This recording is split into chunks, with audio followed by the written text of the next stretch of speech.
பழுக்க காய்ச்சின கத்திரிக்கோல்ல 10 இடத்துல வெட்டினதுக்கு அப்புறமும் உன்னை இப்படியே புதைச்சோம் அப்படின்னா கண்டிப்பா நீ எந்திரிச்சு வந்துருவேன்னு சொல்லி அவரோட 2 கையும் 2 காலையும் ஒரு கோடாரியை வச்சு சுக்குநூறா நொறுக்கிட்டு அதுக்கப்புறமும் இப்படியே விட்டோம் அப்படின்னா உனக்கு மந்திர தந்திரம் எல்லாம் தெரியும், கண்டிப்பா நீ மேலே எந்திரிச்சு வந்துருவ, அதனால உன் தலையை வெட்டுறோம் அப்படின்னு சொல்லி வெட்டி அந்த வீல் மேலேயே வச்சு அவரை சாம்பலாக்கி அந்த குழியில போட்டு புதைச்சிடுறாங்க. அதுக்கப்புறம் பாத்தீங்கன்னா அந்த ஊர்ல இருக்கிற கவர்மெண்ட் என்ன ஆர்டர் போடுது அப்படின்னா இனிமேல் கனவுல கூட யாருமே ஓனாயா மாறணும் அப்படின்னு நினைச்சு கூட பார்க்க கூடாது அப்படின்னு சொல்லி ஒரு ஆர்டர் போடுறாங்க.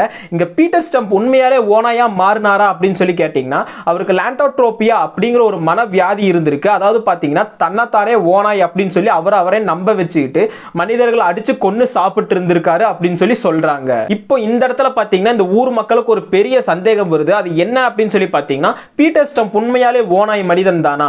அவர் அந்த டிராப்ல பிடிக்கும் போது ஓனாய் உருவத்துல பிடிக்கப்படல, மனித உருவத்துல தான் இருந்திருக்காரு.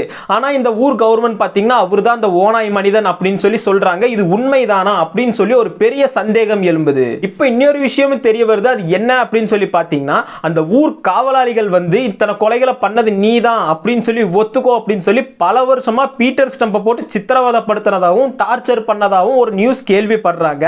அதனால தான் பீட்டர் ஸ்டம்ப் ஆமா இந்த கொலைகள் எல்லாம் நான் தான் பண்ணேன் அப்படின்னு சொல்லி ஒத்துக்கிட்டாரு அப்படின்னு சொல்லி கருதப்படுது. ஆனா இப்போ வரைக்குமே உண்மையான அந்த ஓனாய் மனிதன் பீட்டர் ஸ்டம்ப் தானா? இத்தனை உயிர்களை கொன்னது பீட்டர் ஸ்டம்ப் தானா? இல்ல இந்த ஊர் கவர்மெண்ட் வந்து பொய்யான ஒரு குற்றச்சாட்டு அவர் மேல வச்சு அவரை கொன்னுட்டாங்களா அப்படின்னு சொல்லி யாருக்குமே தெரிய வரல. இத பத்தி நீங்க என்ன நினைக்கிறீங்க அப்படின்னு சொல்லி கமெண்ட் பாக்ஸ்ல சொல்லுங்க.